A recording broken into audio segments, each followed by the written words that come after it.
Hyvää joulun odotusta Kasiottelun uutisista. Minunkin puolestani hyvää joulun aikaa. Kasiottelun kilpailut ovat nyt puolivälissä.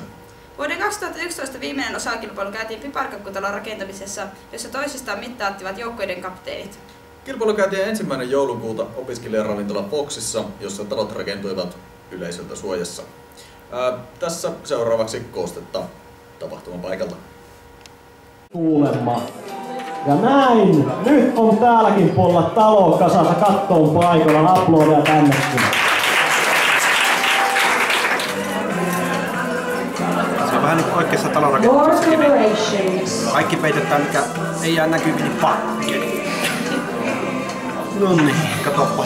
Ummessa katsotaan tarvitseeko sitä antaa vielä lisää. Onko tosi semmoinen, että kaikki on pakko käyttää? Sillä niin yleensäkin voisi pikkusen kannustin saada loppuun. Kohta pitäisi olla valmiita tää meidän kilpailema talo. Ja kyllä täällä koristellaan ihan hurjaa vauhtia. Viimeisiä viedään. Kohta tuupikin tyhjä. Noin, nyt loppu sieltä. Kotiu.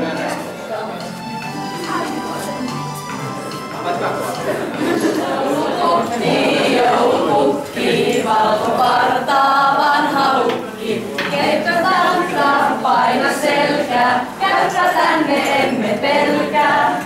Oothan meille vanha tuttu, puukkalakki, karvanuttu. Täällä on myöskin kiltit lapset, kirkas silmät, silkohakset. Siinä aivan ensi illassa. Niin kiva talo. Tietenkään ette voi paljastaa kumman talo on kumpikin, mutta vaikka vähän paremmin vastustajana näin perinteisesti. Kiitos. Kiitos. Oman kotitalon rakentaminen oli paljon helpompi kuin tämä. Joo, eli eipä sillä muuta näihin kuviin, näihin tunnelmiin. Olipas siellä vilskittä ja vipinä. Vieras Korvatuntereiltakin oli päässyt paikalle. Niinhän tuo näytti olevan. Kilpailun jälkeen talot asetettiin näytille opiskelijaravintola Foxiin, jossa yleisöllä oli mahdollisuus äänestää suosikkiaan suljetulla lippuäänestyksellä. Äänejä annettiin kaiken kaikkiaan noin 300 ja äänet jakautuivat 164-128. Mutta kumpi voitti, tiedätkö sinä? Kyllä tiedän. Tällä kertaa voitto meni henkilöstön joukkueelle. No onneksi olkoon henkilöstö. Pistetilannehan on siis nyt 5-4 opiskelijoiden hyväksi. Tästä onkin hyvä siirtyä joulutauolle. Nythän on siis kisattu 4 ensimmäistä kasiottelulajia ja kevätlukukaudelle on jäljellä vielä toiset 4. MMM9M haluaa kiittää kaikkia mukana olleita ja toivottaa onnea tulevaan kauteen. Näihin kuviin ja tunnelmiin, hei hei. Oho! Hei hei. Oho!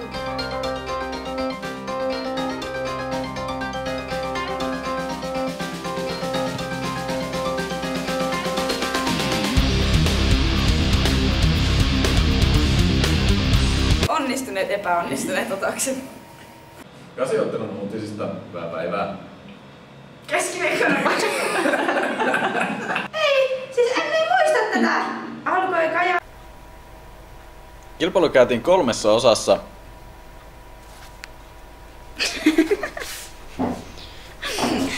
Olematta kuitenkaan puolueellisia, uskomme seuraavan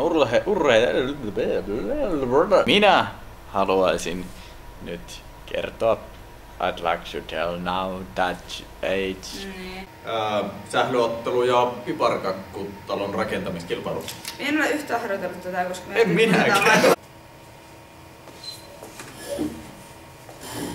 Joo, seuraava osakilpailu kamppailtiin pelkkiin kapteenin voimin.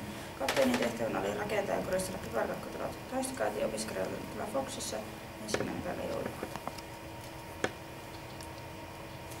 Joka oli myös vuoden 2001 viimeinen 2001! Oikealla peijä. Kilpailu käytiin 1. joulukuuta Se on vaikea sana. Opiskelijaravintola. Niin, se on vaikea sana. On. Siinä on Mullakin opiskelijaravintola yhdessä. Joo. Vilkuille kameraa.